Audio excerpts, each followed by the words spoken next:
बिस्मिल्लाहिर्रहमानिर्रहीम। अस्सलामु अलैकुम। आज का जो हमारा टॉपिक है सेट्स चैप्टर है मैथमेटिक्स का। ये मैट्रिक की मैथमेटिक्स की बुक है। चैप्टर का नाम है सेट्स होता क्या है, क्या डेफिनेशन है इसकी। The collection of well defined distinct object is known as set. हमारे इर्द गिर्द जो अशिया पड़ी हुई है, अगर हम उसको तरतीब से रखें और हम कहें कि ये एक सेट है तो वेल डिफाइंड भी हो जाता है और सेट्स की डेफिनेशन भी फुलफिल रहती है। जिस तरह मैं पेंसिल की बॉक्स की मिसाल दूं कि अगर हम एक पेंसिल लेने जा रहे हैं, हम कह रहे हैं कि हमें 12 पेंसिल दे दें, तो हम अगर 12 पेंसिल कह रहे हैं उसकी जगह हम ये वर्ड भी यूज़ कर सकते हैं कि हमें एक पेंसिल का सेट देते हैं जिसमें 12 पेंसिल्स ही होती हैं। तो ये वेल डिफाइन है कि सेट्स की डेफिनेशन हर चीज़ में फुलफिल उतरती है। इसी तरह ये मैथमेटिक्स में भी सेट्स होते हैं नंबर्स के। तो कुछ सेट्स हैं, following notation will be used for the sets of numbers, some important sets of number. यानी कि नेचुरल नंबर्स सेट जो है एक नेचुरल नंबर का सेट है जिसे हम n से डिनोट करते हैं, और इस सेट्स में 1 से लेकर इनफाइनाइट टर्म्स तक नंबर्स होते हैं। ठीक है, होल नंबर इस तरह सेट होता है। होल नंबर जो होते हैं स्टार्ट वो 0 से होते हैं। वर्ड से ही डिफाइन है होल मानी के सारे नंबर्स। तो 0 से लेकर इनफाइनाइट टर्म्स तक ये नंबर्स होते हैं। इसी तरह इंटीजर्स होते हैं। इंटीजर्स में बस एक कंडीशन होती है कि प्लस माइनस आ जाता है नंबर्स के साथ, जैसे 0 +-1 +-2 +-3 +-4। ये जो z इंटीजर्स होते हैं ये असल में कोऑर्डिनेट्स में भी यूज़ होते हैं। जैसे हमारे पास कोऑर्डिनेट्स एक टॉपिक है इसी चैप्टर में जो आगे आएगा, उसमें हम ये पढ़ेंगे। तो उसमें इंटीजर्स के नंबर्स को हम लेफ़्ट एंड राइट यूज़ करते हैं कि लेफ़्ट साइड जो होती है हमारे पास नेगेटिव होती है और राइट साइड हमारे पास पॉजिटिव। अपवर्ड साइड जो होती है हमारे पास पॉजिटिव होती है और डाउनवर्ड साइड जो होती है हमारे पास नेगेटिव होती है। ठीक है, इसके बाद हमारे पास जो आता है positive prime number 2, 3, 5, 7, 11 and so on, जो अपने टेबल्स में है, किसी और टेबल्स में ना है। Odd numbers 1, 3, 5, 7। प्लस माइनस में मैंने इसलिए लिखा है क्योंकि हमारे पास जब किसी भी चीज़ या नंबर्स डिवीज़न होते हैं उनकी साइंस का पता नहीं चलता कि उनके साथ प्लस की साइन है या माइनस की साइन है। तो हमारे पास इसी कंडीशन में प्लस माइनस में भी ऑड इवन आ सकते हैं। ठीक है, तो इवन में क्या होता है 0, 2, 4, 6, 8, 10, 12, 14, 16, 18 up so on infinite term. इसके बाद हमारे पास आता है सेट रेशनल नंबर का। रेशनल नंबर यहाँ मैं बिल्कुल वाज़ेह तरीके से डिफ़ाइन कर दूँ, रेशनल नंबर को, क्योंकि रेशनल और इरेशनल और रियल नंबर ये फिर हमारे सेकंड चैप्टर का नाम है। तो यहाँ पे मैं इसको डिटेल में समझा देता हूँ ताकि मुझे फिर जो सेकंड वीडियो बनानी पड़ेगी उसमें इजीली आपको समझा सकूँ कि रेशनल और इरेशनल क्यों यूज़ होते हैं। ठीक है, रेशनल नंबर होते हैं such that all of x equals to p upon q, pq belongs to integers, q is not equals to 0। वह रेशनल नंबर में एक कंडीशन है कि इसकी जो फॉर्म होती है वो फ्रैक्शंस में होती है, और ये जो फ्रैक्शन होता है pq का, ये क्या करता है, बिलोंग्स करता है z में। जैसे हमारे पास यहाँ पे मैंने क्रॉस मल्टीप्लिकेशन कुछ समझाने के लिए की थी, तो यहीं से हम देख लेते हैं। जैसे p की वैल्यू हमारे पास 4 है और q की वैल्यू हमारे पास 2 है, तो 4 और 2 जो है वो डिवाइड होते हैं, तो हमारे पास एक नंबर आता है 2 जो कि किस में, इंटीजर्स में बिलोंग करता है। ठीक है, तो ये जो कंडीशन आती है हमारे पास ये किसकी है, रेशनल नंबर की है। यहाँ पे अगर मैं q जो है q की वैल्यू अगर 0 ले लेता हूँ, फर्ज करें मैंने यहाँ 0 ले ली, इन्होंने कहा है कि नॉट इक्वल्स टू 0। मैं अगर यहाँ पे 0 ले लेता हूँ, 4/0 कर देता हूँ, तो मेरे पास क्या टर्म आती है, वो आती है इनफाइनाइट। इसीलिए इन लोगों ने कहा है कि रेशनल नंबर जो है उसमें q जो है नॉट इक्वल्स टू 0 होगा, यानी अपाउंड में जो चीज़ है q है वो 0 के इक्वल नहीं होगी। ठीक है, इरेशनल नंबर क्या होते हैं, इरेशनल नंबर ऐसे नंबर होते हैं जिसका प्रॉपर मतलब फ्रैक्शन ना हो। ठीक है, जैसे पाई हो गया, पाई की वैल्यू होती है 3.412। ठीक हो गया, तो इसी तरह के नंबर जो हैं हमारे पास इरेशनल होते हैं। सेट ऑफ रियल नंबर क्या होता है, रेशनल और इरेशनल का यूनियन होता है, ठीक है। इसके बाद हम पढ़ते हैं नोटेशंस भी एक इम्पोर्टेंट है। नोटेशंस ये बेसिक्स हैं सेट्स के बारे में, क्योंकि हमारे जो इस टॉपिक में, इस चैप्टर में जो हम सेट्स पढ़ेंगे तो हमें उसकी पहले बेसिक्स पता होनी चाहिए कि सेट्स होते क्या हैं और सेट्स हम किस तरह उसको सिंप्लीफाई कर सकते हैं, किस तरह हम ऑपरेशंस लगा सकते हैं। इसलिए हमें नोटेशन का लाजमी जानना जो है लाजमी है, ठीक है। If A B C are elements of a set A B C जो है वो क्या है, element of a set A है, यानी ए के सेट के एलिमेंट हैं ए बी सी, जो कि मैंने ये लिखा हुआ है A equals to curly bracket A comma B comma C into curly bracket, ठीक है। This is called tabular form. इस कंडीशन को हम क्या कहते हैं, टेबुलर फॉर्म भी कहते हैं, या इस सेट्स को हम टेबुलर फॉर्म भी कहते हैं, ठीक है। इसके बाद हमारे पास लिखी हुई है कि A equals to set of all x is an odd integers. ये डिफाइन कर दिया मैंने, एक्स अपॉन एक्स जो इसको मतलब पढ़ते हैं इस तरह है कि set of all X such that X is an odd integers, ठीक है। मैंने वर्डिंग में भी लिखा हुआ है, इसमें कोई मतलब इतनी लॉजिक नहीं है, समझाने की जरूरत नहीं, बस सिर्फ एक डेफिनेशन टाइप है, तो ये इतनी सी काफ़ी है। This is known as set builder form, मतलब कि ये जो फॉर्म है इसको हम ये भी लिख सकते हैं कि सेट बिल्डर फॉर्म है। इसको ये सेट बिल्डर फॉर्म होगी हमारे पास, और ये हमारे पास टेबलर फॉर्म हो गई, ठीक है। इसके बाद हम पढ़ते हैं the number of elements in a set A is written as n of ए।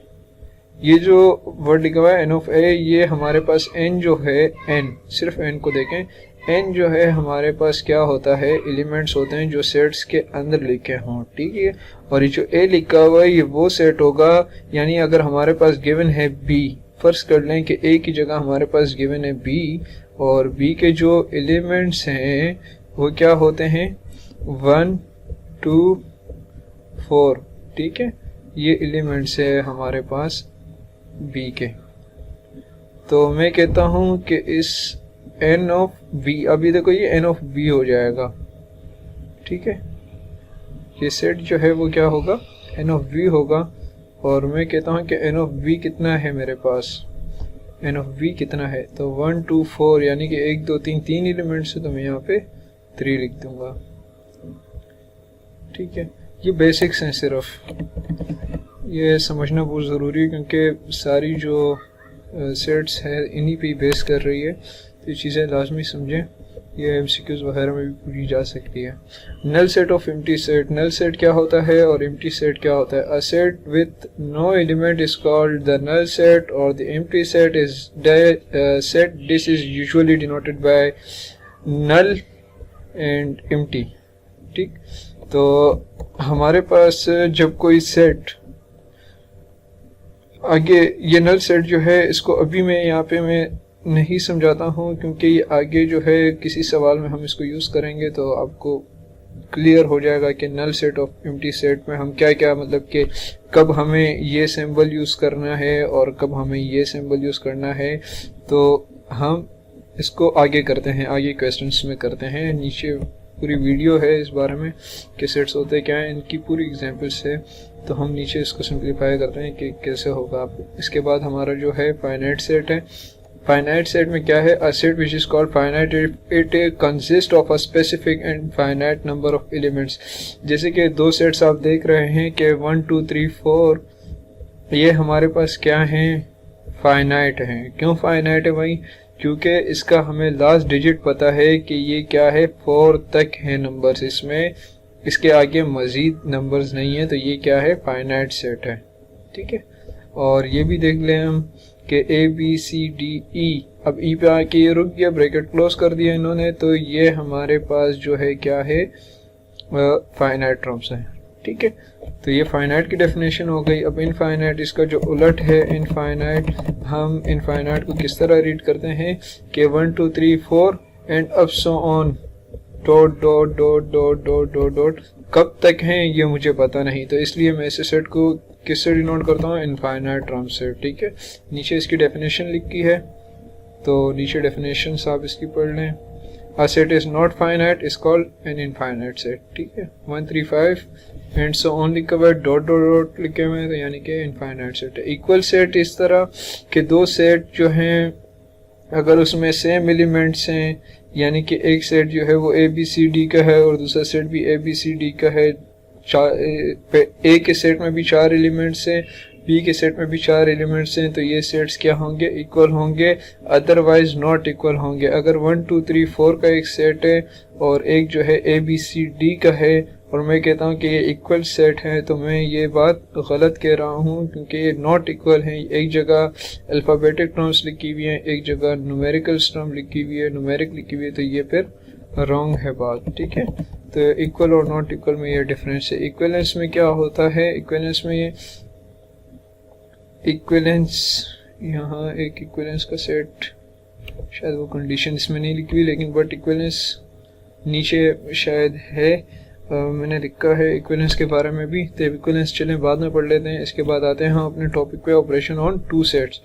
देखें, जब दो सेट्स को हम कंबाइन करते हैं तो उसमें कोई लाजमी सी बात है, हम एक ट्रिक यूज़ करते हैं जिन्हें हम कहते हैं ऑपरेशंस। ठीक है, वो ऑपरेशंस क्या होते हैं, यूनियन होता है, इंटरसेक्शन होता है, डिफरेंस होता है, और डिफरेंस डेल्टा होता है, माइनस होता है और कॉम्प्लीमेंट होता है। यानी कि दो चीज़ों को, दो सेट्स को जब हम कंबाइन करते हैं तो हम ऐसे ही कंबाइन नहीं कर सकते कि ए बी लिख दिया और वो कंबाइन हो गया, एक सेट आ गया हमारे पास, नहीं। तो उसके लिए एक लॉजिक है, वो क्या है, यूनियन है, इंटरसेक्शन है और डिफरेंस है। तो हम इन टर्म्स की मदद से इनको कंबाइन करते हैं। ठीक है, दो सेट्स को, जिस तरह हमारे पास union of two sets, say let A be a set, the union of set A and B denoted by A union B is the set that contains those elements which are contained in A or B both। ठीक है, हमारे पास दो set हैं जो कि A और B है। अब यूनियन क्या करता है, यूनियन जो ऑपरेशन अपना काम करता है वो क्या करता है, यूनियन के मेरे पास एक सर्किल है A का और एक सर्किल है बी का। ठीक है, अब 1 यहाँ भी है, 2 यहाँ भी है, 5 यहाँ है और 8 है यहाँ पे। ठीक है, जगह नहीं है, मैं ऐसी समझाने के लिए एक ये यूज़ कर रहा हूँ वर्ड 8। ठीक है, और यहाँ पे मेरे पास जो सेट है वो है 1 3 5 और 9। सही। अब देखें यूनियन क्या करता है, ये 1 है, यहाँ भी 1 मौजूद है, तो हम एक ही बार लिखेंगे। ठीक है, अब यहाँ 2 है और यहाँ 3 है, यानी कि यहाँ 2 है वहाँ नहीं है, तो हम 2 लिख लेंगे। सही, जो रिपीट हो रही है टर्म उसको हम नहीं लिखेंगे। यानी कि अगर 1 यहाँ भी है, यहाँ भी है और मैंने यहाँ जो है ना 1 1 लिख दिया तो ये बात गलत हो जाएगी। तो मैं सिर्फ एक ही बार, यानी कि दोनों उसमें सर्किल में अगर सेम हो तो मैं एक ही बार लिखूंगा। ठीक है, उसके बाद मेरे पास 2 आया, उसके बाद हम क्या करेंगे, 3 को लिखेंगे, 3 आ जाएगा मेरे पास। फिर उसके बाद 4 नहीं है दोनों में, तो 4 को हम रहने देंगे। फिर 5 है तो 5 लिख लेंगे हम।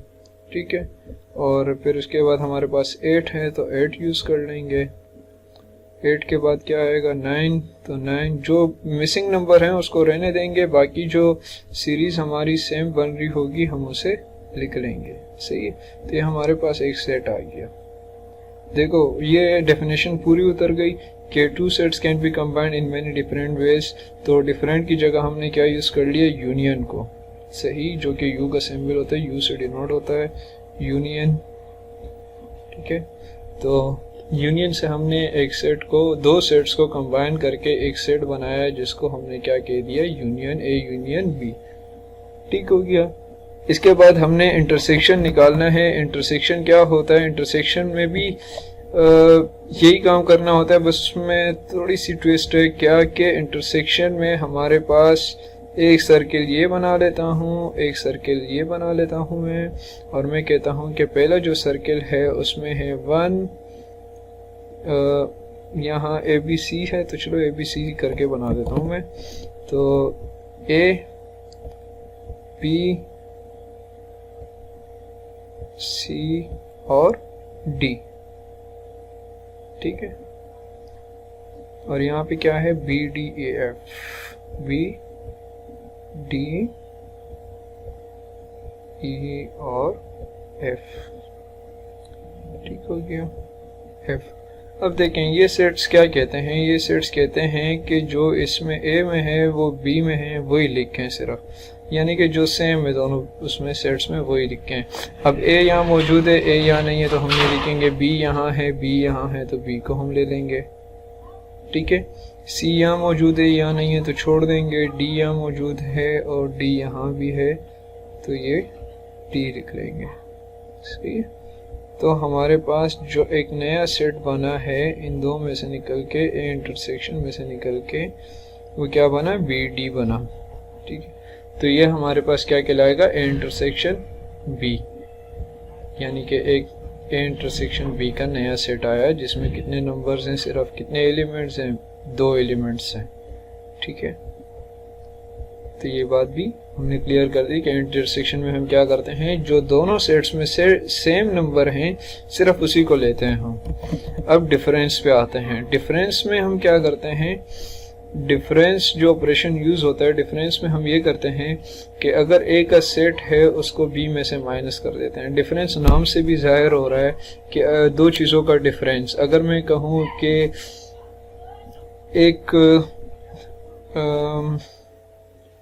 फॉर एग्जांपल मैं कहता हूँ कि एक चीज़ मैंने ली वो 5 रुपए की है और दूसरी चीज़ जो मैंने ली वो 2 रुपए की है, तो मैं इनका अगर डिफरेंस निकालूँ इन दो चीज़ों का, फ़र्ज़ कर लें ये भी एक पेंसिल है और ये भी एक पेंसिल ही है, और मैं इन दोनों का डिफरेंस निकालूँ तो मेरे पास कितना आता है, 3, ठीक है।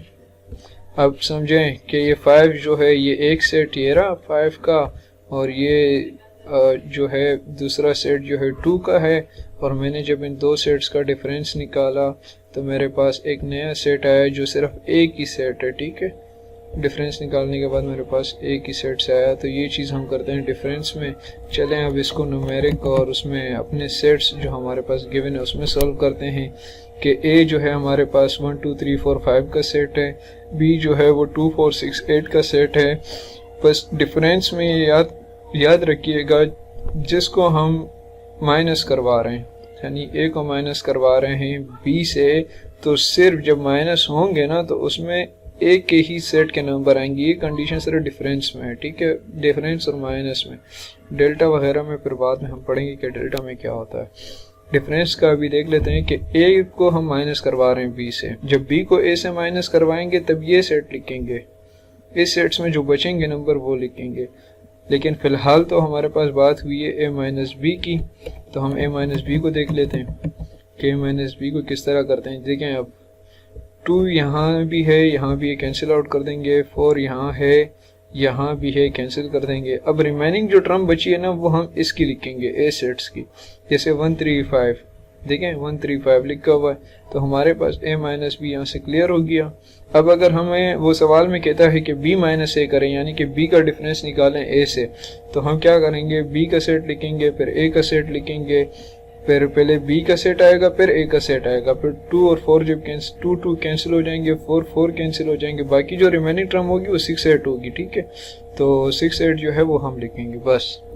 इसके बाद हमारे पास प्रॉपर्टीज आती है सेट्स की, हर चीज़ की प्रॉपर्टीज़ होती है, जो आप फैक्टराइजेशन में आएंगे वहाँ भी प्रॉपर्टीज़ होगी, और सेकेंड चैप्टर में आएंगे वहाँ भी प्रॉपर्टीज़ पढ़ेंगे। तो ये मैथमेटिक्स में एक फ़न है कि हम कोई चीज़ अगर पढ़ते हैं, किसी चैप्टर में होती है प्रॉपर्टीज़, अदरवाइज़ नहीं होती, लेकिन जब भी हम मैथमेटिक्स की बुक ओपन करते हैं, किसी चैप्टर को पढ़ते हैं, तो उसमें प्रॉपर्टीज़ पढ़ने की हमें ज़रूरत पड़ती है, ठीक है। तो यहाँ भी एक प्रॉपर्टीज़ है, commutative property, associative property, distributive property, De Morgan rule है, वो डिमॉर्गन रूल है, ठीक है। प्रॉपर्टीज सिर्फ यही है।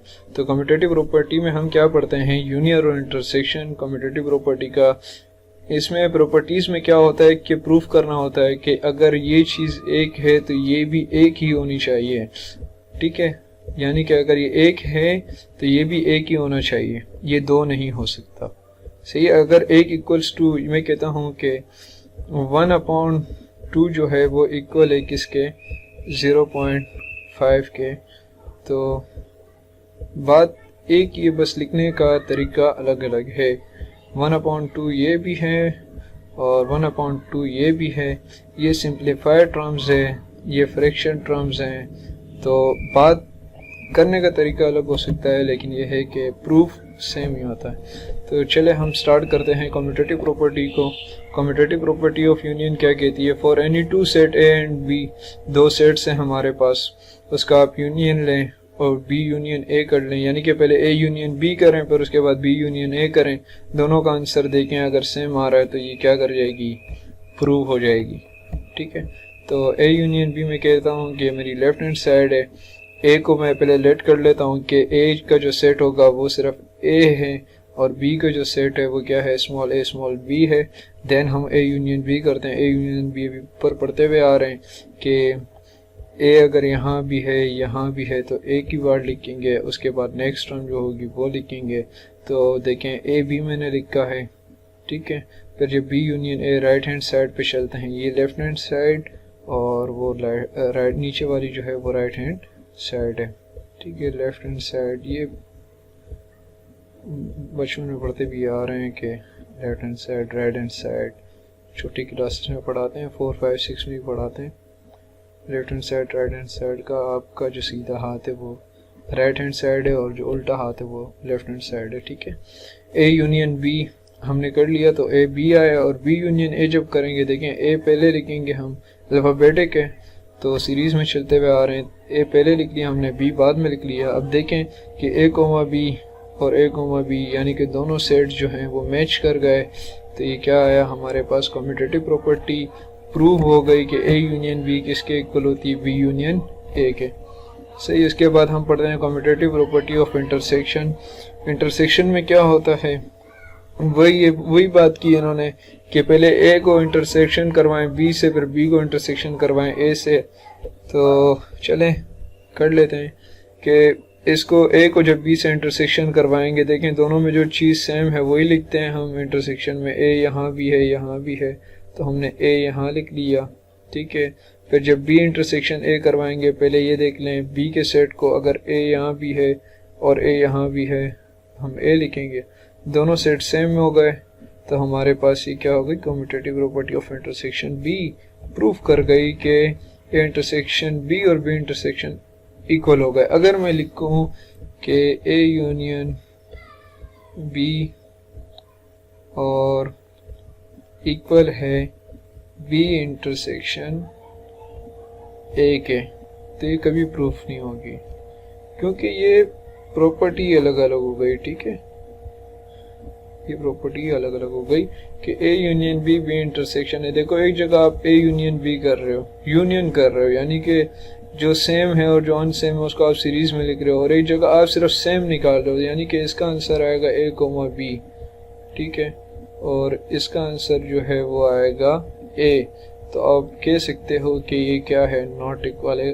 कभी कभार ये एमसीक्यूज में आ जाता है क्वेश्चन कि बताएं कि A union B is not equals to B intersection ए।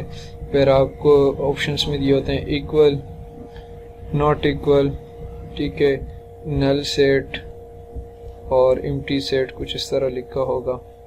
ये कर्ली ब्रैकेट बनाए होंगे, अंदर ब्लैंक होगा वो एम्प्टी सेट।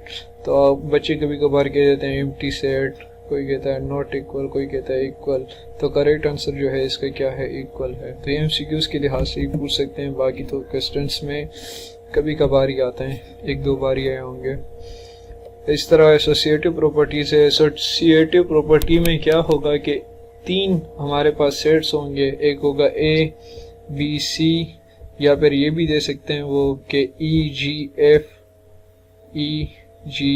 उनके ऊपर है जो पेपर्स बनाने वाले हैं। तो ई जी एफ के उससे भी सेट्स दे सकते हैं। कहते हैं कि 3 सेट्स हैं आपके पास। पहले जो कंडीशन है उसमें क्या हो रहा है कि ए हो रहा है यूनियन और बी यूनियन सी से, ठीक है। देखें इसको बिल्कुल आसानी से समझने का क्या तरीका है इसका कि पहले हम क्या करवाते हैं, बी यूनियन सी करवा दें, बी यूनियन सी को फिर हम जो है ए के साथ यूनियन करवा दें, उसका जो भी बी यूनियन सी का जो आंसर आएगा वो ए के साथ यूनियन करवा दें, तो हमारे पास एक सेट आ जाएगा। इसी तरह फिर ए यूनियन बी को और यूनियन फिर उसके साथ ए यूनियन बी करें, जो ए यूनियन बी का आंसर आएगा वो यूनियन हो जाएगा सी से।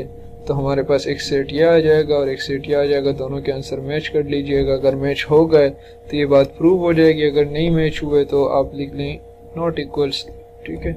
सिंपली इसी तरह मैंने इसको सॉल्व किस तरह किया, मैंने 3 सेट ले लिए, एक लिया ए, दूसरा लिया ए बी, तीसरा लिया ए बी सी। और जब मैंने फर्स्ट लेफ्ट हैंड साइड को जब मैंने सॉल्व किया, लेफ्ट हैंड साइड को जब मैंने सॉल्व किया तो मेरे पास क्या कंडीशन आई कि A comma B union A comma B C. पहले हम ये टर्म करेंगे ना बी यूनियन सी को, तो पहले हमने ये टर्म सॉल्व की बी यूनियन सी।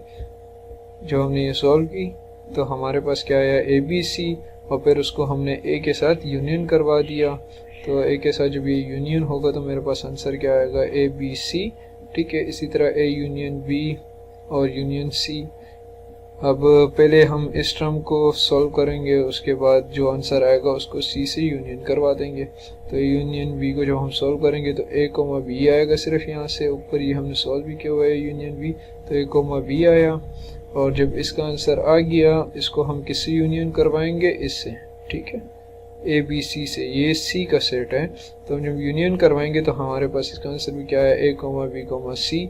अब देखें कि ये और ये, ठीक है, ये और ये सेट्स जो है वो सेम हो गए, तो हम कहते हैं कि ये एसोसिएटिव प्रॉपर्टी क्या है, होल्ड करती है कि A union B union C equals to A union B in union C, ये इक्वल है, ठीक है।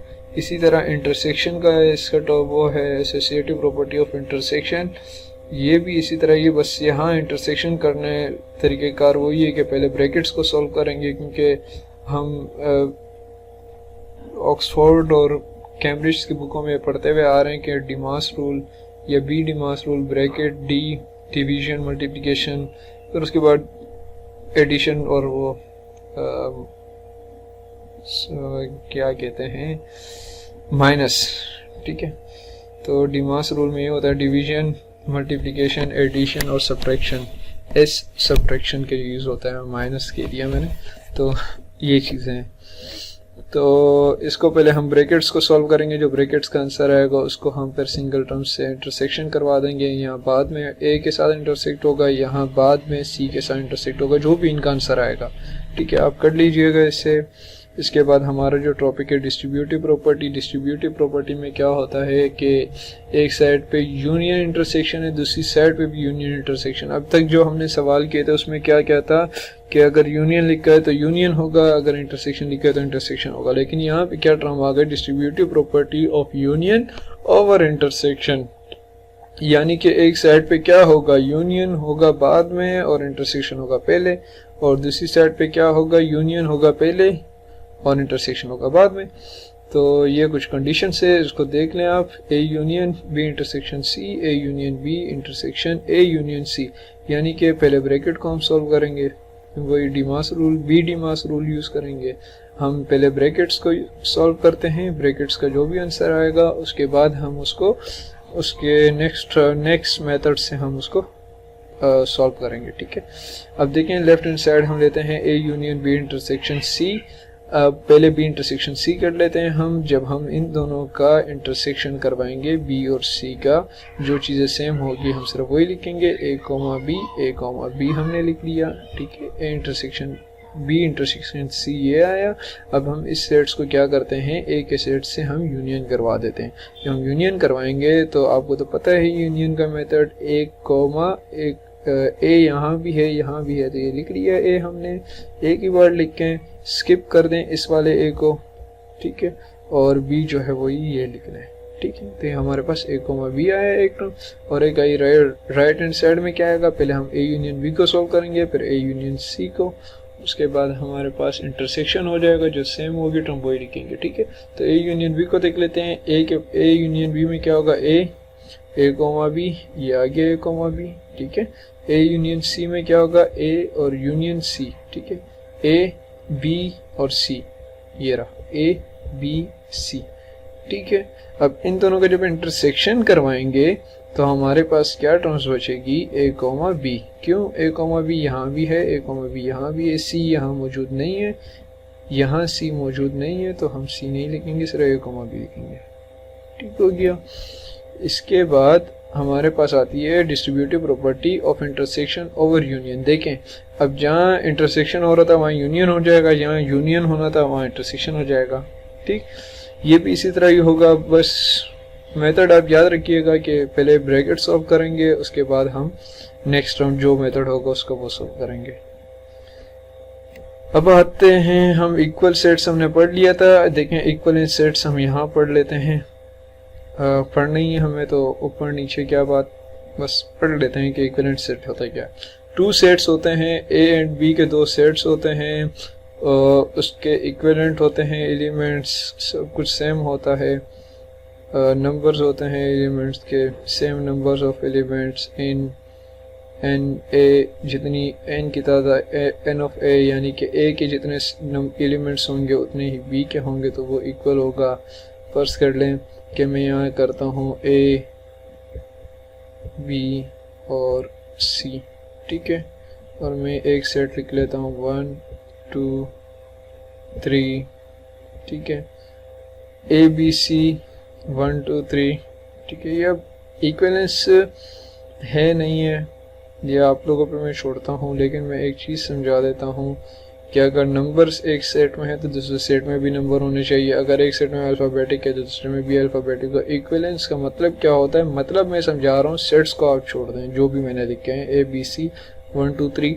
अब देखें उन्होंने कहा है कि सेम नंबर्स ऑफ एलिमेंट होते हैं, ठीक है, 1 2 3, यहाँ भी 3 एलिमेंट्स हैं, ठीक है, ये 1 2 3, यहाँ भी 3 एलिमेंट्स है, यानी कि ये इक्विवेलेंस है, इक्विवेलेंस है, ठीक है। इक्वल नहीं है लेकिन इक्विवेलेंस है।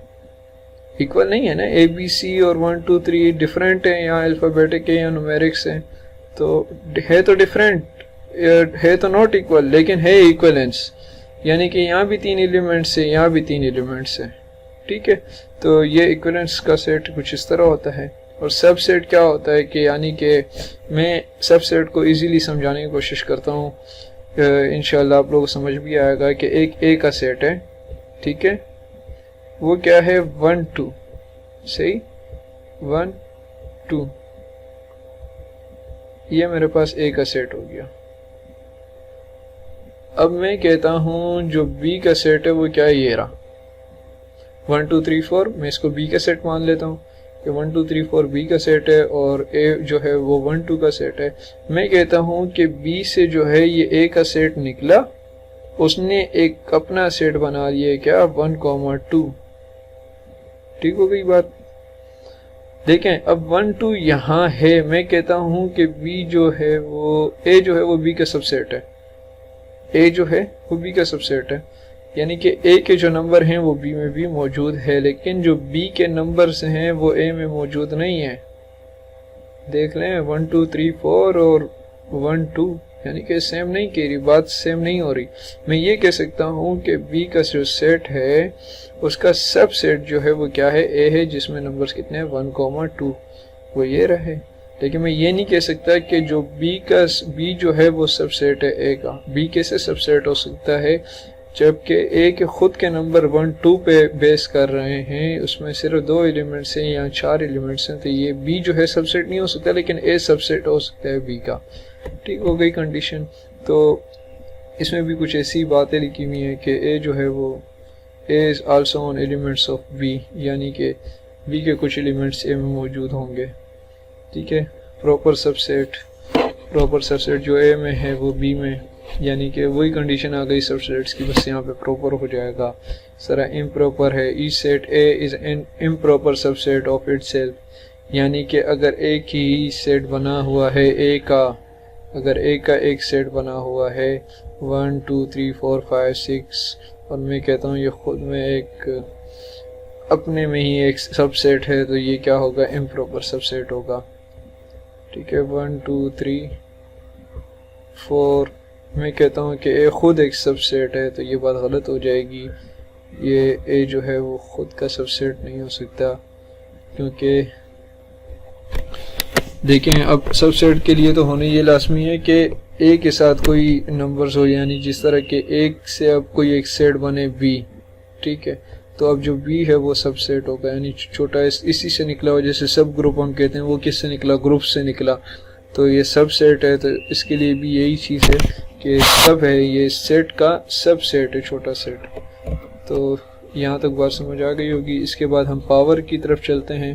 पावर क्या चीज़ होती है, ये हम एक्सपोनेंट्स देखें। हमारी जो सेकंड चैप्टर की चीज़ें हैं वो कुछ हम यहीं पे पढ़ रहे हैं, तो पावर सेट्स को मैं थोड़ा डीपली समझाता हूँ ताकि आप लोगों को सेकंड जो वीडियोस होगी उसमें आपको कोई डिफरेंस मौजूद नहीं होगा, इससे रिलेटेड होगी सेट्स से, क्योंकि मैथमेटिक्स ऐसी बुक है जिसकी हर चीज़ किसी न किसी चीज़ से रिलेट करती है। जैसे फर्स्ट ईयर की बुक है तो कहीं ना कहीं वो मैथमेटिक्स, मैट्रिक की मैथमेटिक्स से रिलेट करेगी, फिज़िक्स से, केमिस्ट्री से, किसी भी टॉपिक से वो रिलेट करेगी। तो यहाँ चैप्टर्स की बात अगर कहूँ मैं तो पहला चैप्टर जो है वो सेकंड से रिलेट करेगा। तो पावर सेट्स जो है वो क्या होते हैं, एक सेट है 1 2 3 और मैं चाहता हूँ कि 1 2 3 के मैं सेट्स बनाऊँ, छोटे एक सेट्स बनाऊँ कि सब सेट इनके क्या बनते हैं। तो मैं इजीली अपने सेट्स फाइंड करने के तरीका क्या होता है कि मुझे नहीं पता कि 1 2 3 से कितने सेट बनेंगे, लेकिन मुझे फाइंड करने हैं कि 1 2 3 से कितने सेट्स बनेंगे। तो मैं क्या कर लेता हूँ कि 2 की पावर n ले लेता हूँ, और n ले लो या x ले लो, बात एक ही है। n जो है मेरे पास क्या होते हैं, एलिमेंट्स होते हैं, जो सेट्स के एलिमेंट्स होते हैं उसे हम n कहते हैं। देखें सेट्स के एलिमेंट्स क्या हैं, 1 2 3, तो यहाँ हमारे पास n = 3 आ गया। और जब n = 3 तो इस n को अब मैं मिटा सकता हूँ और यहाँ पे मैं लिख सकता हूँ क्या, 3, कि हमारे पास सेट्स के जो एलिमेंट हैं वो 3 हैं, यानी कि 2 के मल्टीपल्स कितने हो गए, अब 3 टाइम्स हो गए। ठीक है, तो 2 के जो मल्टीपल्स हमारे पास 3 टाइम्स हो गए, तो हम ये लिख सकते हैं ना 2 to the 4 4 to the 8, तो हमारे पास आंसर क्या आया, 8 आया। सही। तो यानी कि हमारे पास जो ऑर्डर पेयर बनेगा, ये सब सेट बनेंगे, तो हमारे पास कितने बनेंगे, 8। देखें बनाना शुरू करते हैं। पहला तो हमारे पास आ जाएगा नल सेट, फिर आएगा 1, फिर आएगा 2, फिर आएगा 3, उसके बाद हम बनाएंगे 1, 2, फिर बनाएंगे 1, 3, फिर उसके बाद बनाएंगे 2, 3, फिर लास्ट जो सेट होगा उसमें तीनों आ जाएंगे 1, 2, 3। ठीक है, अब गिन लेते हैं। एक नल सेट बनाया था, एक 1 का बनाया, एक 2 का बनाया, एक 3 का बनाया, ये 4 सेट हो गए। और उसके बाद ये 5वां सेट, ये 6ठा सेट, और ये 7वां, और ये 8वां।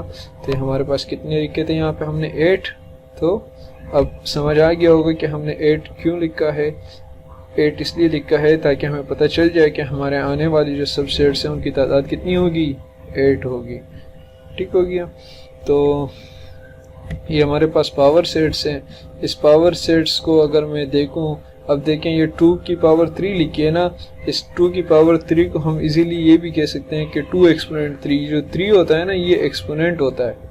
ठीक है, एक्सपोनेंट को हम ई से डिनोट करते हैं, और पूरी स्पेलिंग तो EXPONENT होता है। ठीक है, और जो 2 है ये बेस होता है हमारे पास, बेस भी बेस के लिए यूज होता है। इसके बाद हम डिमॉर्गन लॉ पढ़ते हैं। डिमॉर्गन लॉ की सिर्फ 2 ही प्रूफ्स हैं कि A यूनियन B का होल कॉम्प्लीमेंट इक्वल होना चाहिए A complement intersection B complement के, और दूसरा प्रूफ क्या है कि A इंटरसेक्शन B का होल कॉम्प्लीमेंट इक्वल होना चाहिए A का कॉम्प्लीमेंट यूनियन B का कॉम्प्लीमेंट। ठीक है, एक साइड पे आएगा यूनियन, लेफ्ट हैंड साइड पर यूनियन, और दूसरी लेफ्ट हैंड साइड जो दूसरे पार्ट का है उसमें इंटरसेक्शन। देखें अगर यहाँ ऊपर वाले में आपने इंटरसेक्शन लिख दिया तो यहाँ यूनियन, और अगर यहाँ यूनियन है, बस ये याद रखिए, अगर एक साइड पे आपने यूनियन लिख दिया तो दूसरी साइड ऑटोमेटिकली इंटरसेक्शन हो जाएगी, और एक साइड अगर आपने इंटरसेक्शन रख ली तो दूसरी साइड यूनियन। और इसका एक और याद करने का मेथड ये भी है कि ब्रैकेट से भी आप याद कर सकते हैं कि यार अगर इधर हमने कॉम्प्लीमेंट्स लगाए तो उधर हमारे पास क्या होना चाहिए। तो इस तरह आप इसको याद कर लीजिएगा। कभी कभी सवाल में भी पूछ लेते हैं कि वेरीफाई कर दें डिमॉर्गन लॉ को।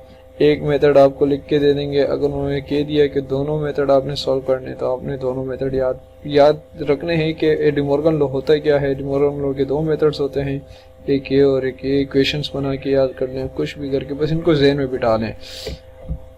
अगर आपको सवाल में डिमॉर्गन लॉ के एक मेथड आपको फर्ज करें ये दे दिया, ठीक है, और उन्होंने आपको कहा कि खुद से नंबर सेलेक्ट कर लें, यूनियन का सेट आप सेलेक्ट कर लें और ए बी का सेट आप सेलेक्ट कर लें। ठीक है, तो आप किस तरह सेलेक्ट करेंगे देखें। यूनियन तो एक जनरली सेट होता है सेट्स में कि यूनियन में कितने डिजिट्स होते हैं, 10 होते हैं, 1 से 10 तक 10 डिजिट्स होते हैं। ठीक है, ए बी को आप ये कर लें कि ए जो है वो आप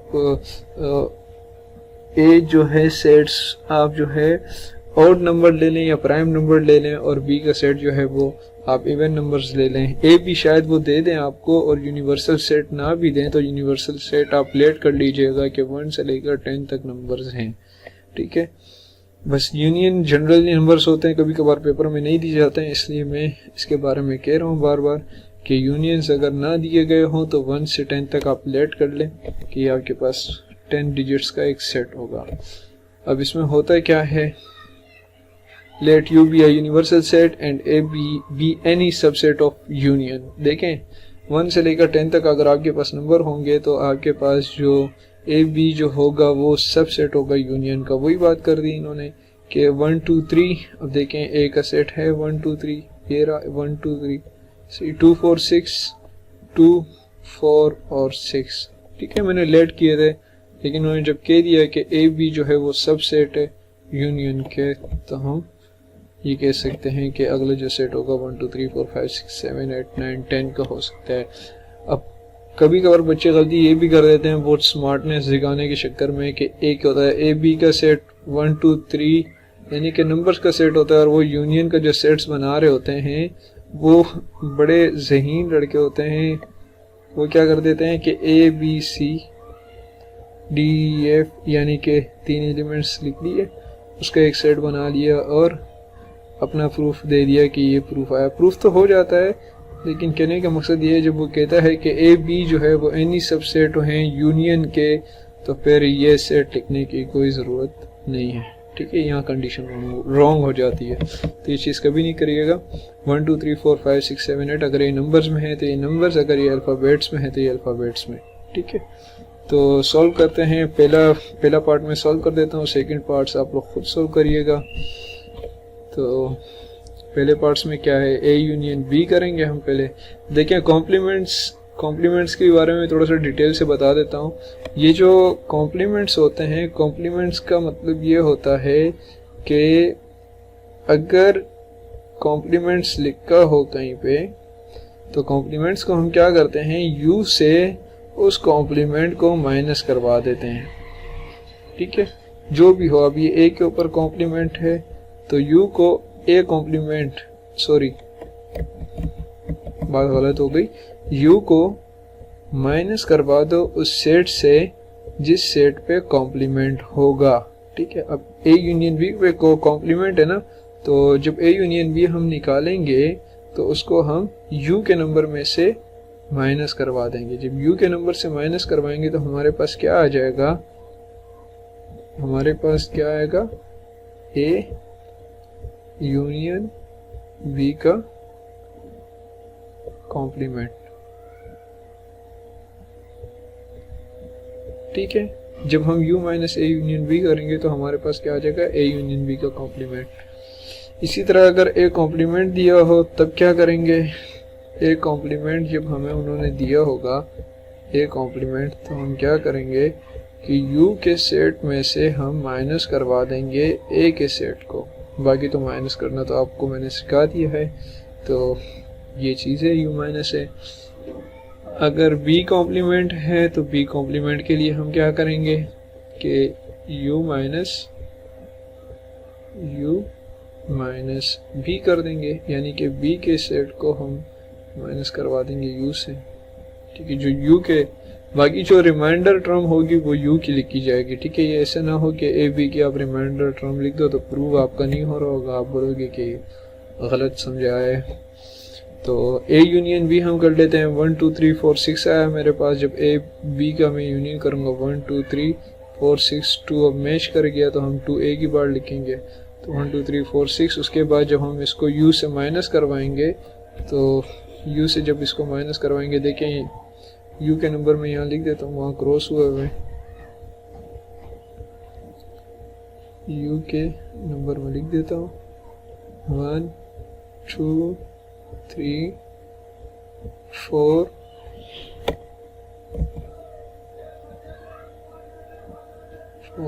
और 5 6 7 8 9 10 लिख सकते हैं, लेकिन मैंने यहाँ 7 तक लिया है सेट, क्योंकि समझाना ही है पेपर्स में। आप इसको अपने तरीके से करिएगा, ठीक है। और यहाँ कॉमा कॉमा लगा दें, हर जगह कॉमा आ जाएगा, सही। अब देखें यू का सेट, ए यूनियन बी का सेट हमारे पास ये है, यूनियन सेट ये है। अब पहले यूनियन का सेट लिखेंगे, फिर मिड में यूनियन आएगा, उसके बाद ए यूनियन बी का सेट। क्या करना है कि माइनस करना है, 1 यहाँ भी है, यहाँ भी है, 2 यहाँ भी मौजूद है, यहाँ भी मौजूद है, 3 यहाँ भी है, कैंसिल आउट करते रहेंगे, 4 यहाँ है, यहाँ भी है, 6 यहाँ मौजूद है और 6 यहाँ मौजूद है, कैंसिल आउट हो गया। अब रिमेनिंग जो टर्म होगी ना 1 5 सॉरी 1 तो कैंसिल हो गया ना, तो सिर्फ 5 और 7 रिमेनिंग टर्म्स हम किसके लिखेंगे, यू के लिखेंगे, ठीक है। 5 7 ये लिख दिया, तो ये हमारे पास क्या आया, ए यूनियन बी का होल कॉम्प्लीमेंट आया। ऐसा नहीं होगा पेपर में आप लिख दो कि U minus A union B का सेट, ये भी लिख सकते हो, क्योंकि चेकर जो है वो समझ जाएगा कि यू के नंबर को माइनस किया, ए यूनियन बी को माइनस किया यू के नंबर से, और ये एक सेट इसका होगा कि ए यूनियन बी का कॉम्प्लीमेंट, तो वो समझ तो जाएगा लेकिन नंबर डिटेक्ट हो जाएंगे। इसके बाद राइट हैंड साइड क्या कहता है कि A complement intersection B complement, पहले ए कॉम्प्लीमेंट निकालोगे, यू में से ए के नंबर को माइनस करोगे तो हमारे पास ये सेट आ जाएगा।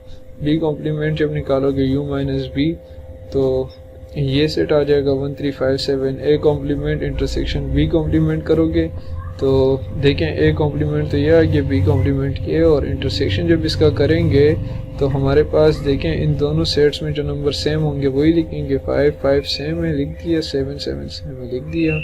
तो अब देखें कि ये जो सेट है और ये जो सेट है ये दोनों सेम हो गए, तो ये क्या हो गया, वेरीफाई हो गया, प्रूव हो गया, कुछ भी कह लें, ठीक है। तो ये सेम हो गए दोनों सेट, ये दोनों सेट सेम हो गए, प्रूव हो गया हमारा ये एक। इसी तरह सेकंड प्रूफ्स आप खुद ट्राई करिएगा। इसके बाद हम स्टार्ट करते हैं एक्सरसाइज 1.2।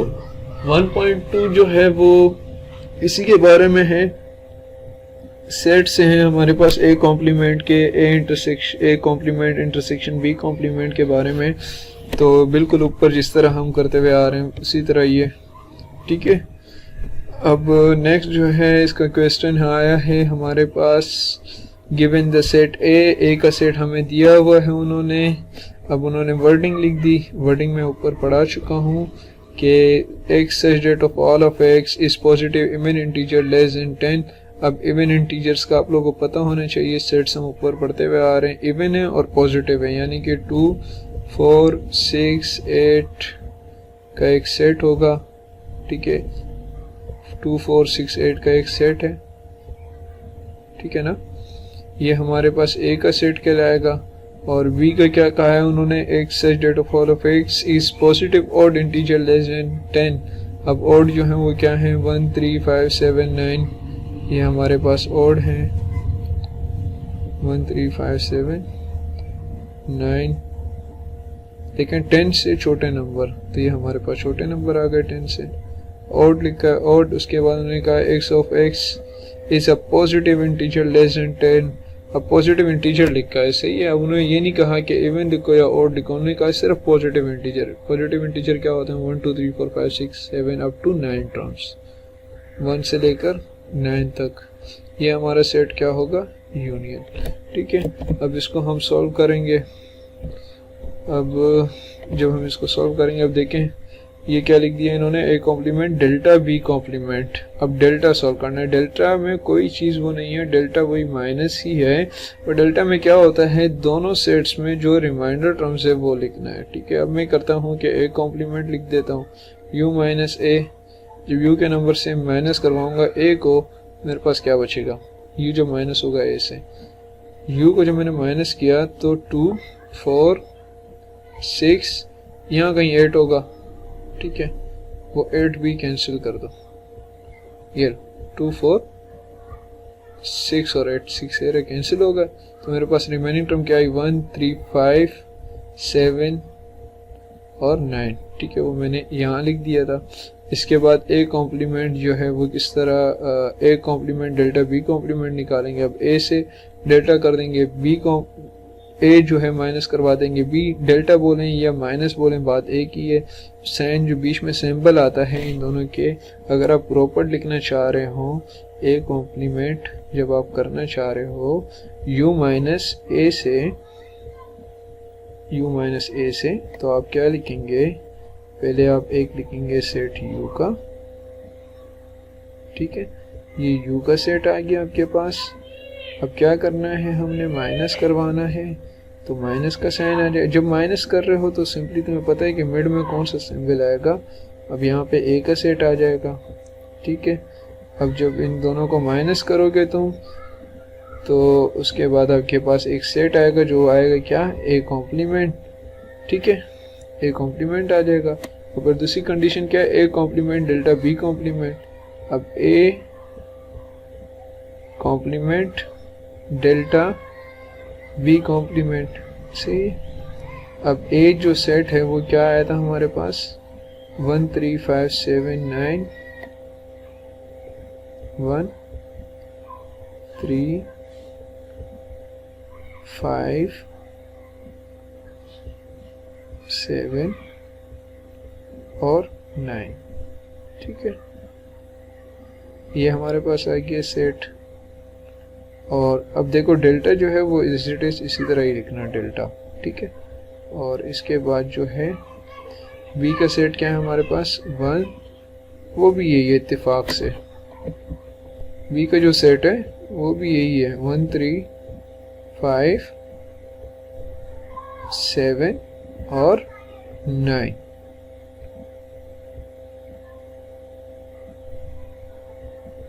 अब देखें, अब एक चीज़ देखिएगा गौर से कि जब मैंने आपको ये पढ़ाना स्टार्ट किया था कि नल सेट और एम्प्टी सेट के बारे में पढ़ा रहा था, मैंने कहा था कि आपको मैं इसकी एग्जांपल समझाऊंगा। देखें ये नल सेट एम्प्टी सेट आया था ना हमारे पास, मैंने कहा था कि इसको हम नीचे पढ़ेंगे, तो वो ये नीचे ये आ गया है एग्जांपल में। एग्जांपल जो अभी हम सॉल्व कर रहे हैं इसमें क्या अब हम लिखेंगे ये मैं बता दूं आपको, क्लियर कर दूं कि जब नल वगैरह आएगा तो हम क्या करें। देखें ए कॉम्प्लीमेंट जब डेल्टा बी कॉम्प्लीमेंट क्या है ना, अब दोनों में नंबर सेम है, 1 से 1 कैंसिल आउट हो जाएगा, 3 से 3, 5 से 5, 7 से 7, 9 से 9, ठीक है।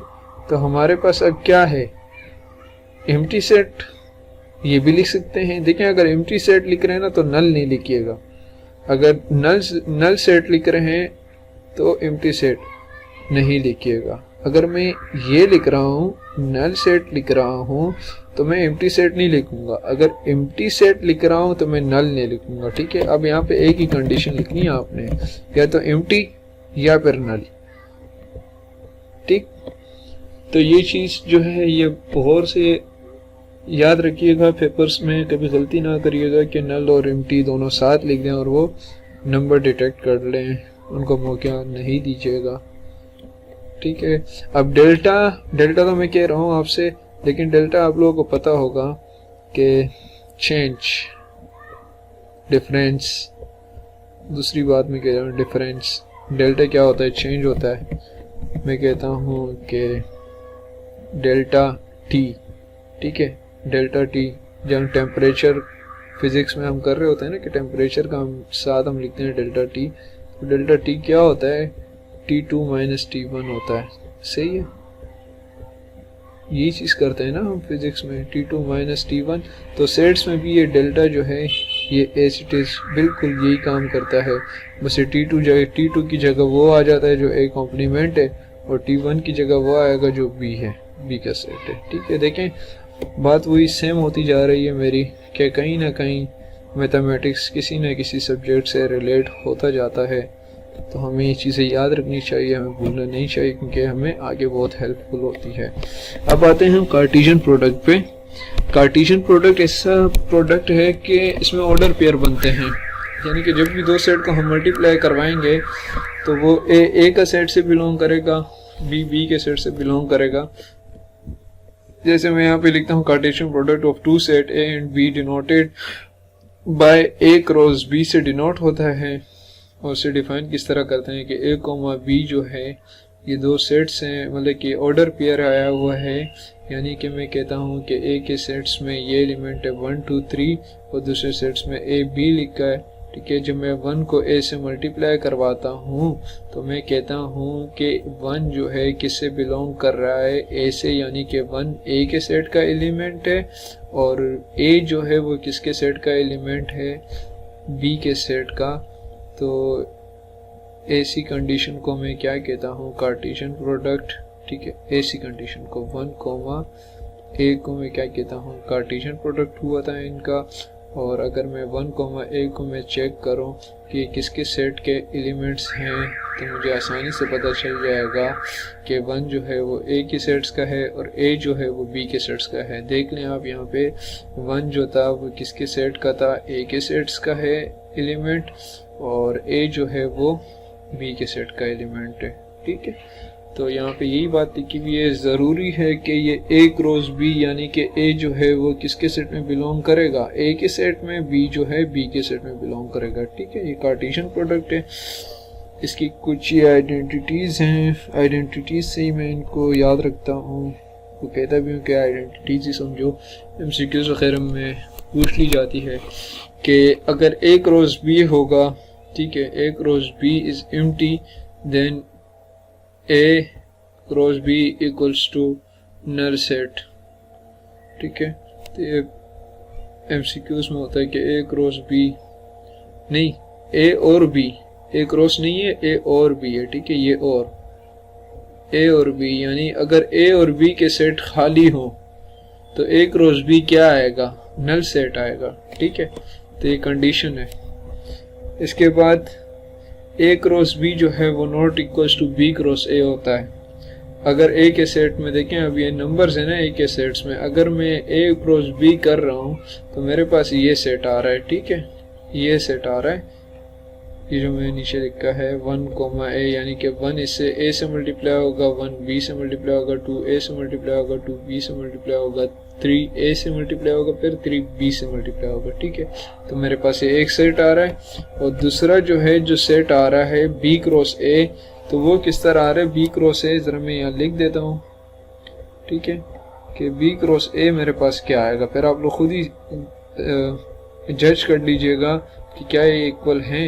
ये देखें, बी क्रॉस ए जब मैं करता हूँ, यानी कि बी के नंबर पहले आएंगे, ए पहले आ जाएगा, ए कोमा 1, ठीक है, फिर आएगा ए कोमा 2, फिर आएगा ए कोमा 3, इसी तरह आगे सेट्स आते रहेंगे मेरे पास, ए कोमा 3,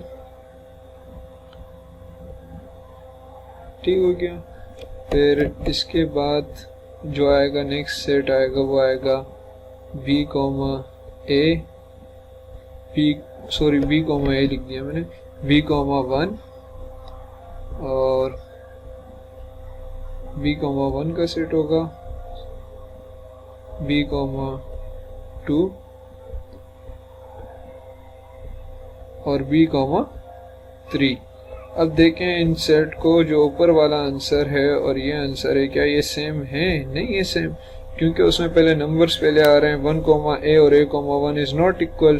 तो मैं लिख देता हूँ कि ए क्रॉस बी क्या है, नॉट इक्वल है बी क्रॉस ए के, सही है। यानी कि unless A equals to B, A equal हो सकता है बी के, ए इक्वल बी के हो सकता है, लेकिन बी ए के सॉरी जब इनका क्रॉस प्रोडक्ट होगा ना, जब ए क्रॉस बी हो जाएगा तो बी क्रॉस ए जो है वो इक्वल नहीं करेगा कभी भी।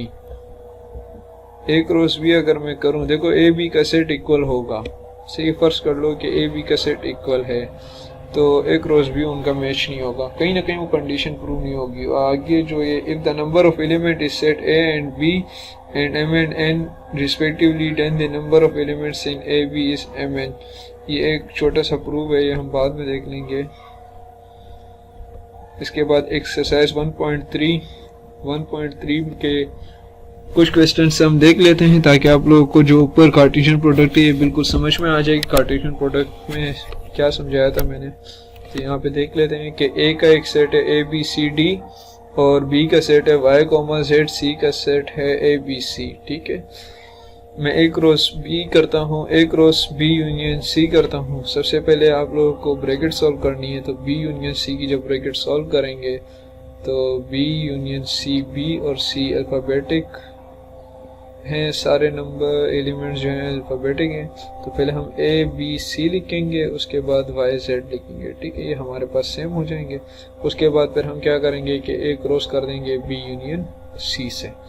जब ए क्रॉस करेंगे बी यूनियन सी से तो ए के नंबर्स, ए के एलिमेंट्स हमारे पास ये हैं, बी के एलिमेंट्स ये हैं, दोनों को मल्टीप्लाई करवा दें। ए कॉमा बी, ए कॉमा सी, ए कॉमा वाई, ए कॉमा जेड, सब कुछ यहाँ लिखा हुआ आप देख सकते हैं स्क्रीन पे अपने कि हमारे पास ये टर्म्स आ रही हैं। ठीक है, यहाँ से यहाँ तक टर्म्स आ रही हैं। तकरीबन ये 25 ऑर्डर पेयर हैं, 25, 1 2 3 4 5 6 7 8 9 10 11 12 13 14 15 20 है, 20 हैं ऑर्डर पेयर, सॉरी मिस्टेक। अब इसके बाद suppose that order pair x plus Y comma 2 and 4 comma x minus Y are equal, find x and y। हमने क्या निकालना है ऑर्डर पेयर से, x और y की वैल्यूज निकालनी है। एमसीक्यूज में ज़्यादातर पूछा जाता है क्योंकि 30 मिनट्स एमसीक्यूज के होते हैं, तो हमें उसके मुताबिक ही एमसीक्यूज मिलते हैं, यानी कि उस टाइम के मुताबिक हम एमसीक्यूज सॉल्व करने होते हैं। यहाँ थोड़ी सी लॉजिक्स होती हैं। तो x प्लस वाई जो है हमारे पास किसके इक्वल हो जाएगा, 4 के, यानी कि देखें ये a का सेट होगा, सही, ये b का सेट होगा। फॉर एग्जांपल मैं ले लेता हूँ कि ये b का सेट है। तो x plus Y comma 2 and 4 comma x minus Y, तो फर्स्ट के साथ में इक्वल करवा देता हूँ, सेकंड के साथ इक्वल करवा देता हूँ 2 को x माइनस 4 से। देखें x plus Y comma 2 4 comma x minus Y, x plus Y equals to 4 कर देता हूँ मैं, और 2 equals to x minus Y equals to 2, तो ये करवा देता हूँ मैं। और फिर मैं क्या कहता हूँ कि ये जो है इक्वेशन 1 है और ये इक्वेशन 2 है। मैं फिर इनको ऐड करवाता हूँ। ऐड करवाने के बाद क्या आता है मेरे पास, y से y कैंसिल हो जाता है, x और x जब ऐड होंगे तो 2x बन जाएगा। ठीक है, और 4 और 2 जब ऐड होंगे तो हमारे पास 6 बन जाएगा। ये 2 यहाँ मल्टीप्लाई हो रहा है, वहाँ जाके डिवाइड, तो 2 से 6 कैंसिल होगा तो 3 बचेगा। 3 जब बचेगा तो x की वैल्यू हमारे पास 3 होगा आ गई। अब x की वैल्यू जो 3 है वो किसी भी इक्वेशन में पुट कर लो, या 2 में पुट कर लो या फिर 1 में पुट कर लो। ठीक है, आपके पास आना उसे 1 ही है। तो फिर जब हम इसका ऑर्डर पेयर लिखेंगे, x कॉमा वाई का ऑर्डर पेयर लिखेंगे, तो हम क्या लिखेंगे, x की वैल्यू पहले आएगी 3 और उसके बाद y की वैल्यू आएगी। कभी कभार स्टूडेंट्स गलती क्या करते हैं कि x की जगह 1 लिख देते हैं और y की जगह 3 लिख देते हैं। तो ऐसा नहीं करिएगा कि x की जो वैल्यू होगी वो पहले आएगी, y की जो वैल्यू होगी वो बाद में आएगी। सही, तो हमारे पास 1.3 के कुछ सवाल हैं, से आप लोग खुद ही सॉल्व करिएगा ताकि आप लोग की प्रैक्टिस भी हो जाए और समझ में भी आ जाए। इसके बाद हम पढ़ते हैं फंक्शंस। फंक्शंस बहुत ही इम्पोर्टेंट टॉपिक्स हैं सेट्स के चैप्टर में, बहुत ही इजी इसको पढ़ाया गया है, लेकिन मैं चाहता हूँ कि फंक्शंस को मैं यहाँ पे थोड़ा सा डीपली पढ़ाऊँ ताकि आप लोगों को फर्स्ट ईयर में इसको पढ़ने में आसानी हो। फंक्शंस कहीं कहीं आपको मतलब कि इतनी लॉजिक में आपको यहाँ समझा दूंगा कि आप जब फंक्शंस को फर्स्ट ईयर में पढ़ेंगे तो आप लोगों को पता होगा कि फंक्शंस क्या होते हैं। मैं कहता हूँ कि let A and B any 2 non empty sets. ठीक है, ए बी को नॉन एम्प्टी यानी कि ए के और बी के जो सेट्स होंगे उन्हें खाली नहीं रहना है। ठीक है, यानी कि ए के भी कुछ एलिमेंट्स होंगे, बी के भी होंगे एलिमेंट्स। ठीक है, और मैं कहता हूँ a function from a to b is a rule that assigns to each elements of set a one and only one elements of set b। ठीक है, ए का जो सेट है उसके सारे यानी कि कहीं ना कहीं ए के सेट जो है वो बी से असाइन करता हो, यानी कि ए के जो एलिमेंट्स हैं वो ए बी सी डी है और बी के जो सेट्स है 1 2 3 4 हैं। ए जो है वो फंक्शन है बी पे, ठीक है। और इन सर्किल को मैं ज़रा डिफाइन कर दूं कि सर्किल क्या है। ये सर्किल जो है दरअसल जो ए का सेट है इसको हम कहते हैं डोमेन और बी को हम कहते हैं कोडोमेन। अब देखें जहाँ जहाँ ये लाइंस जा रही है ना, ये जो एरोस बने हुए जो लाइंस जहाँ जहाँ तक जा रही है, जिस पे ये फिलअप करेंगे यानी कि वो क्या होगी, रेंज होगी। और इसको हम एक और नाम से भी जाहिर करते हैं, क्या, इमेज। यानी कि वन का इमेज, वन की जो प्री इमेज है ए है, ठीक है। अब देखें प्री इमेज जो इसकी दूसरी इमेज है या इसकी मसलन फॉर एग्जांपल कोई इमेज है तो वो क्या है, ए है, ठीक है। तो ये डोमेन, ये कोडोमेन, ये रेंज और इमेज भी कह सकते हैं इसे। और ये क्या है, प्री इमेज और डोमेन, ठीक है। अब मैं कहता हूँ कि फंक्शन ये एक ही कंडीशन में होगा, जब भी देखें कोई भी कंडीशन है, ऑन टू आए, इन टू आए, ओनली वन किया है, जो भी कंडीशन है उसमें बस ये आपने याद रखना है कि यहाँ से ये लाइंस अगर पूरी निकल रही है ए बी सी डी तभी ये फंक्शन होगा। ऐसा ना हो कि ए बी से लाइंस निकल रही है सी डी से नहीं निकल रही तो ये मेरे पास फिर क्या होगा, फंक्शंस नहीं होगा। सही, जब तक ए बी सी डी की लाइंस निकल रही है, भले यहाँ पे कोई नंबर्स रह जाए, मेरे से 4 रह गया, 3 रह गया, मैं कहता हूँ कि देखो मैं ज़रा इसको क्लियर कर देता हूँ ताकि मैं दोबारा कर दूँ। देखो ए जो है वो 1 से है, ए जो है वो 1 से है, यानी कि ए कोडोमेन ऑफ ए, इसकी जो इमेज है वो क्या है, 1 है। सही, मैं कहता हूँ कि बी की भी इमेज 1 है, सही है, सी की इमेज भी 1 है, ठीक है, डी की इमेज भी 1 है। मैं कहता हूँ ये फंक्शन तो है, लेकिन अब कौन सा फंक्शन है, ओनली 1 एंड 1 फंक्शन है या ओनली 1 फंक्शन है या मेनी मोर फंक्शन है, ऑन टू फंक्शन है, कौन सा फंक्शन है ये बाद में डिस्कस करेंगे। लेकिन समझाने का मकसद ये है कि ए बी सी डी से प्रॉपर लाइंस निकल रही हो, उसकी इमेज बी में मौजूद हो, तभी जाके वो फंक्शन होगा, अदरवाइज वो फंक्शन नहीं होगा। यानी कि ए बी से अगर लाइंस निकल रही है 1 पे चली गई, बी से 2 पे चली गई, वो सी और डी रह गया तो हमारे पास क्या होगा, फंक्शन नहीं होगा, ठीक है। तो ये फंक्शंस को याद रखिएगा। इसके बाद हम कुछ फंक्शंस को इस तरह भी याद रख सकते हैं कि मैं ये भी कह सकता हूँ कि ए को जो है मैं इस तरह भी लिख सकता हूँ, फंक्शन ऑफ ए। ये फर्स्ट ईयर में भी आपको पढ़ने को मिलेगा, वहाँ पे लिखा होगा फंक्शन ऑफ एफ होगा, फिर एक्स होगा, इस तरह कुछ नंबर्स होते हैं, F of X, G of X, इस तरह कुछ होता है। फिर उसका फोग लेते हैं, फिर गोफ लेते हैं, फोग ये होता है एफ ऑफ जी, ठीक है।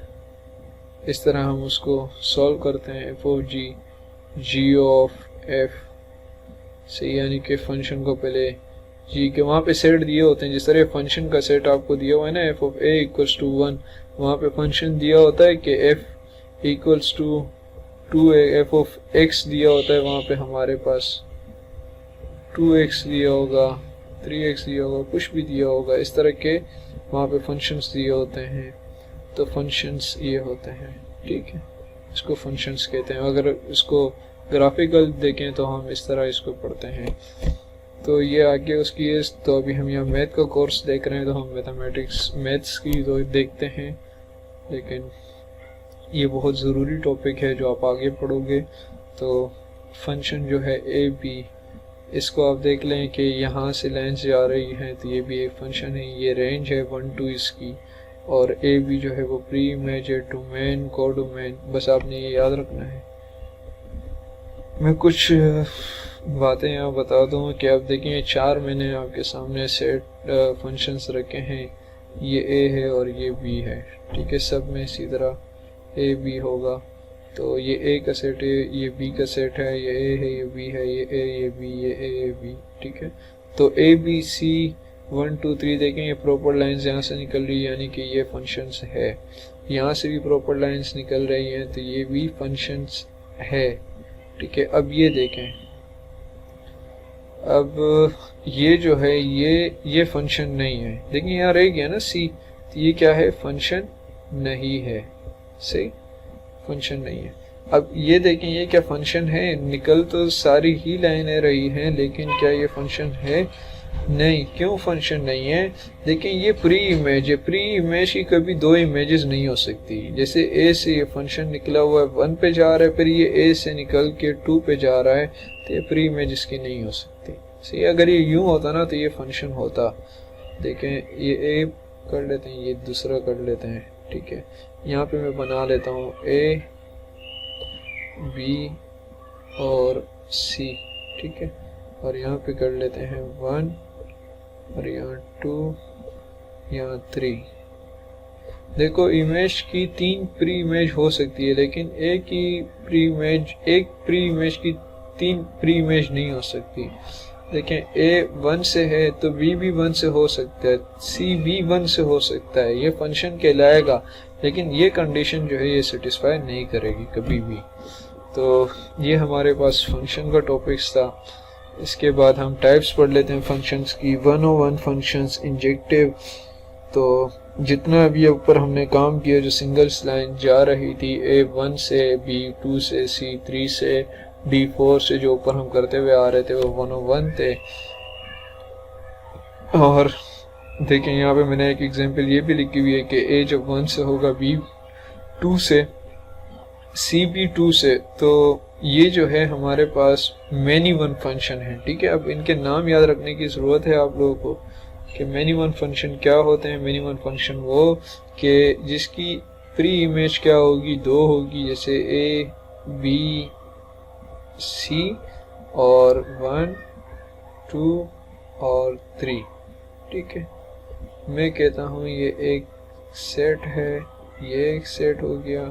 ठीक है, और ये एक सेट हो गया। A जो है वो 1 से है, B 2 से है और C भी 2 से है, तो ये कंडीशन जो है क्या होगी, मैनी मोर होगी। ठीक है, मैनी मोर फंक्शन, इस तरह की जो कंडीशन होगी वो क्या होगी, मैनी मोर फंक्शन होगी। Onto subjective and into subjective. F plus A जो है फंक्शन होगा B पे, is onto if every elements of B is image of some elements of A। देखें ऑन टू को देख लें, ये ऑन टू है A1 से, B2 से, C3 से, ये ऑन टू फंक्शन है। और इन टू में क्या होगा, इन टू में ये होगा। इन टू और मैनी वन जो है वो सेम रहते हैं कि A1 से, B2 से और C B2 से, तो ये मैनी वन फंक्शन। तो हमारा एक फंक्शन का टॉपिक था।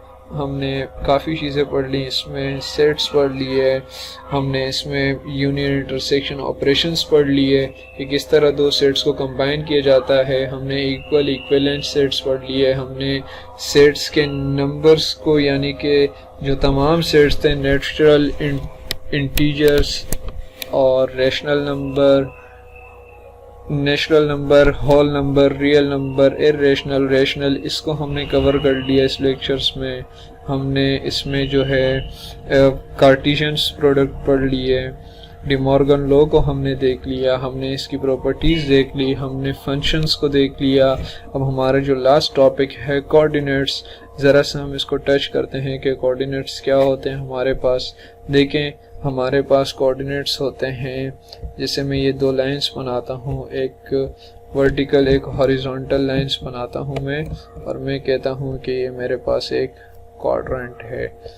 घर में आपकी घड़ी लगी होती है, ठीक है। अब 3 से 9 जो है, 3 से 12, ठीक है, ये एक एंगल होता है। 12 से 9 एक एंगल होगा, 9 से 6 एक एंगल होगा, 6 से फिर 3 एक एंगल होगा। अब उस एंगल को हम किस तरह डिफाइन करते हैं, 0 डिग्री जो कि लेफ्ट साइड पे होता है 0, 90, फिर 80 होता है हमारे पास, 180 होता है, ठीक है, 180 और 270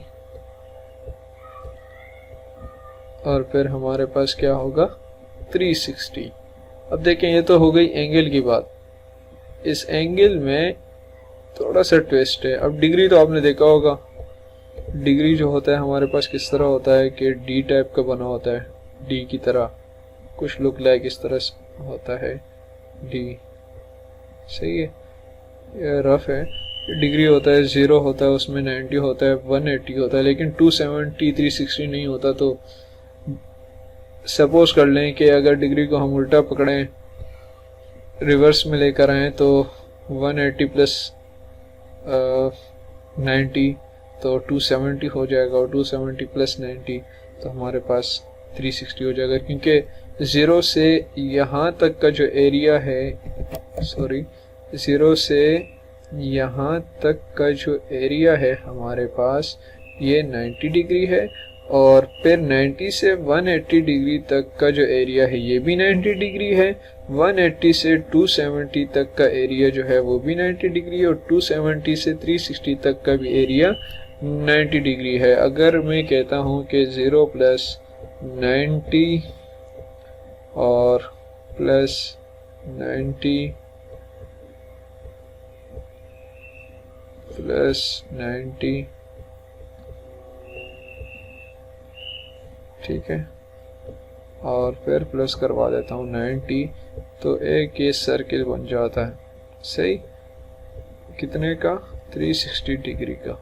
अगर मैं एंगल बोलूँगा 360 डिग्री, तो 360 डिग्री जो है वो एक पूरा एक राउंड लेकर एंगल बनेगा यूँ, 0 से स्टार्ट होगा और 360 पे जाके ख़त्म होगा। तो ये 90 जब प्लस करोगे तो आप 360 पे आ जाओगे। अब हम क्वाड्रेंट्स की बात करते हैं। हम क्वाड्रेंट्स में क्या पढ़ते हैं, क्वाड्रेंट्स जो होते हैं हमारे पास, ये होता है फर्स्ट क्वाड्रेंट, ठीक है, इसको मैं फर्स्ट क्वाड्रेंट कहता हूँ, इसको मैं सेकंड क्वाड्रेंट कहता हूँ, इसको मैं थर्ड क्वाड्रेंट कहता हूँ, इसको मैं फोर्थ क्वाड्रेंट कहता हूँ। और एंगल हमेशा याद रखिएगा कि एंटी क्लॉकवाइज चलता है, ठीक है, एंटी क्लॉकवाइज यूँ होता है ये, ठीक है, एंटी क्लॉकवाइज चलता है एंगल हमारे पास हमेशा, कभी क्लॉकवाइज नहीं चलेगा। क्लॉकवाइज फिजिक्स में कुछ कंडीशंस होती हैं तब जाके वो क्लॉकवाइज होता है, अदरवाइज वो एंटी क्लॉकवाइज होता है, ठीक है। फर्स्ट क्वाड्रेंट में हमारे पास प्लस प्लस की साइन होती है। क्यों प्लस प्लस की होती है? क्योंकि हमारे पास यहाँ जो इंटीजर्स के नंबर होते हैं वो क्या होते हैं, प्लस में होते हैं। यहाँ जो लिखते हैं हम 1 2 3 4 5 6 7 8 9 10, तो हमारे पास यहाँ भी पॉजिटिव, यहाँ भी वाई एक्सिस पे भी पॉजिटिव, और एक्स एक्सिस पे नेगेटिव लेफ्ट हैंड साइड पे, और वाई एक्सिस पे नेगेटिव। तो यहाँ पे जब हमारे पास x नेगेटिव होगा, y पॉजिटिव होगा, तो माइनस लिखेंगे x के लिए और प्लस लिखेंगे y के लिए, ठीक है, सेकंड क्वाड्रेंट में। थर्ड क्वाड्रेंट में क्या होता है, हमारे पास दोनों नेगेटिव होते हैं, ठीक है, y जो नीचे डाउनवर्ड y है और ये लेफ्ट हैंड साइड पे x है, ये हमारे पास दोनों माइनस में होते हैं, तो हम माइनस माइनस लिख देते हैं। और यहाँ पे फोर्थ क्वाड्रेंट में हमारे पास क्या होता है, x पॉजिटिव होता है और y जो है वो नेगेटिव होता है, तो ये हमारे पास फोर्थ क्वाड्रेंट आ गया, ठीक है। तो ये क्वाड्रेंट्स होते हैं। अगर कहीं आपसे ग्राफ बनाने का पूछ लें कि 1,6 जो है आपके पास एक ऑर्डर पेयर है और इसका एक ग्राफ प्लॉट करें कि किस तरह प्लॉट करेंगे, आपको मैं मतलब कि 1,6 दे दिया और आपसे पूछें कि वो कह रहे हैं कि ये जो पॉइंट्स हैं ये किस क्वाड्रेंट में लाया करते हैं, तो आप किस तरह बताएंगे। सबसे पहले आप इस 1,6 को देखिएगा कि दोनों जो नंबर्स हैं हमारे पास क्या हैं, पॉजिटिव हैं। यहाँ से तो ये फाइंड हो गया है कि ये क्या है, फर्स्ट क्वाड्रेंट है, दोनों पॉजिटिव हैं तो फर्स्ट क्वाड्रेंट में होंगे। अब अगर वो कह दें कि प्लॉट भी करो कि ये कहाँ मेंशन होगा, ठीक है, इसकी जो पॉइंट्स हैं ये किस क्वाड्रेंट में किस जगह प्लॉट होंगे, तो मैं यहाँ पे एक वो बना लेता हूँ। देखें, ये 1 होगा, ये 2 होगा, ठीक है, अप टू 6, ठीक है, और ये 1 2 और ये मेरे पास 3, ये 4, ये 5, और ये 6।